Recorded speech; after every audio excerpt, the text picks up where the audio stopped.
Hey there everyone, it's Nicole with the Soul Sprinter YouTube channel, and today we're going to be talking about check engine lights and a mass airflow sensor code coming onto your van. So stay tuned and we're going to get into talking about how to clean that sensor and hopefully not repair it, but if we have to, we have to.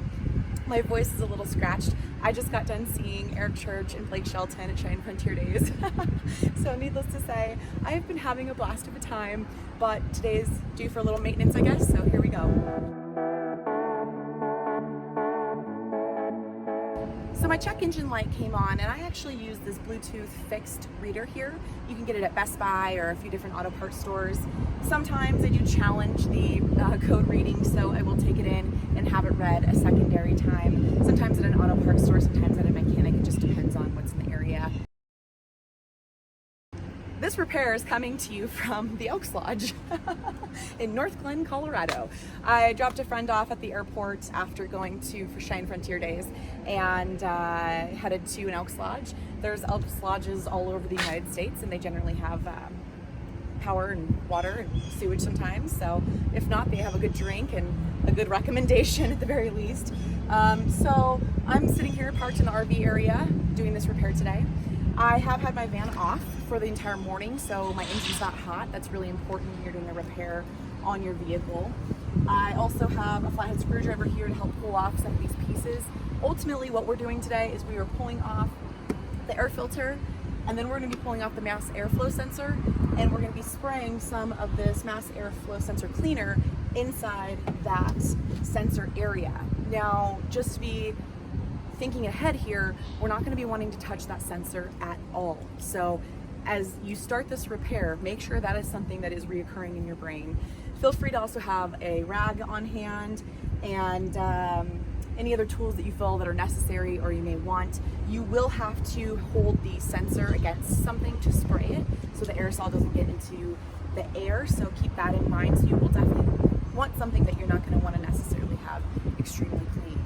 I'm going to go ahead and start on the removal of this.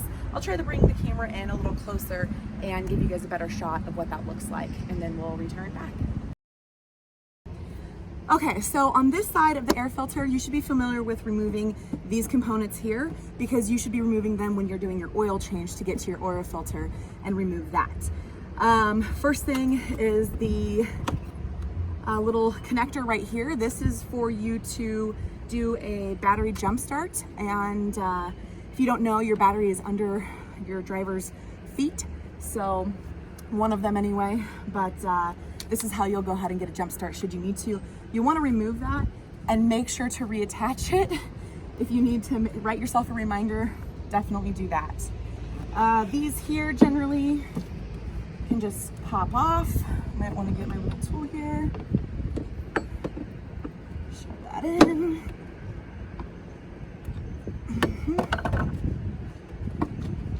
Okay, and then you want to just grab these, pop that right off.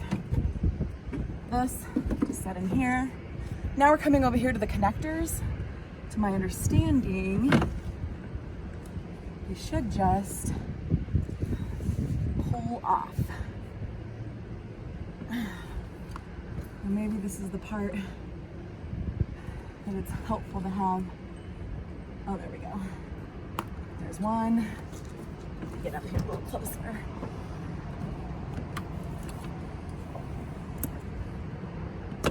Two.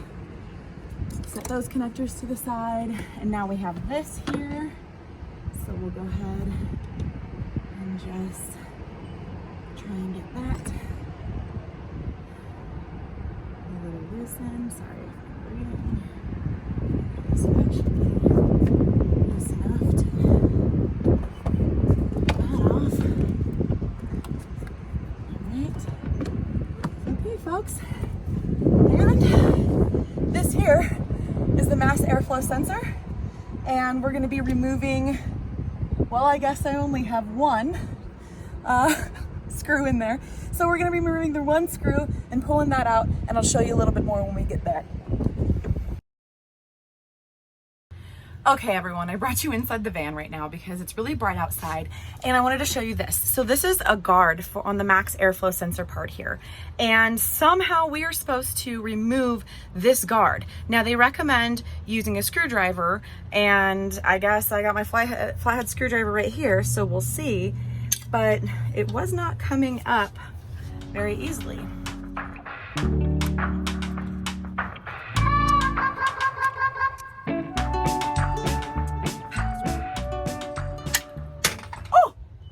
I got it. So in here, you can see it, right? So this guard actually just sets right on here, and all you need is a screwdriver to pop it right off. And then we're gonna be spraying the fluid inside this area right here. Now, read the can instructions. I always recommend reading instructions. I know I'm a woman, but you know what? They're there for a reason. Okay? And you think you may know something, but you could be crossing hairs, especially if you're drinking a beer while you're doing this. I'm definitely not doing that right now, but you can definitely cross hairs, and it's very easy to do. So read instructions. Okay, so we've got the part removed. We've got the sensor exposed. We've got our mass airflow sensor cleaner, and we've read our directions. We've got our rag in the back.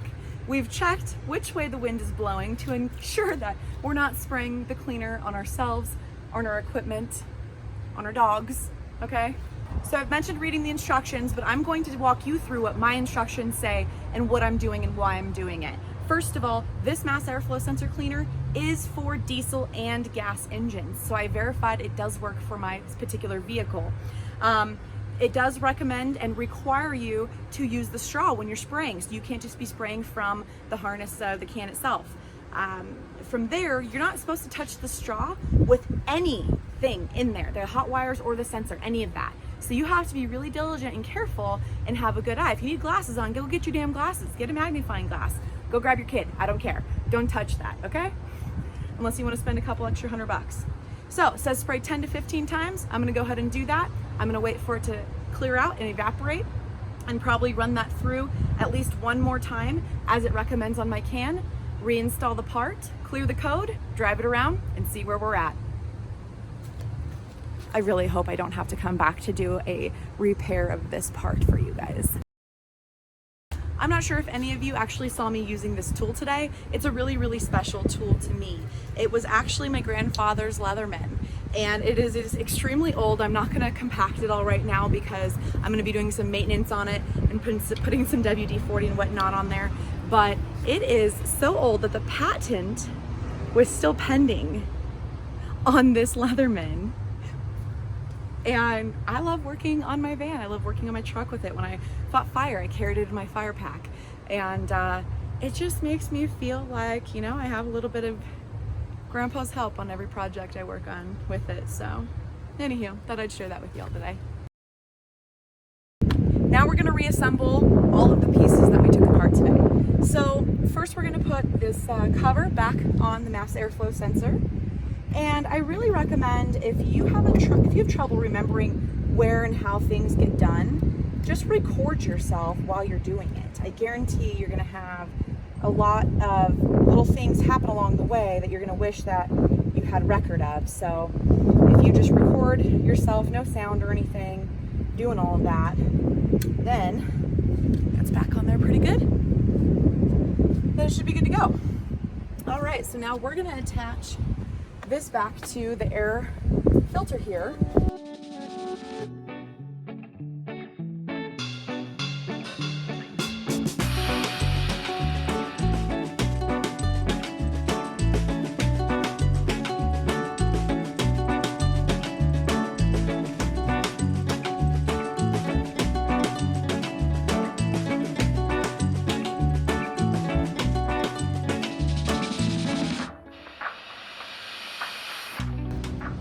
Well, folks, we just cleaned our mass airflow sensor. Pa-pow!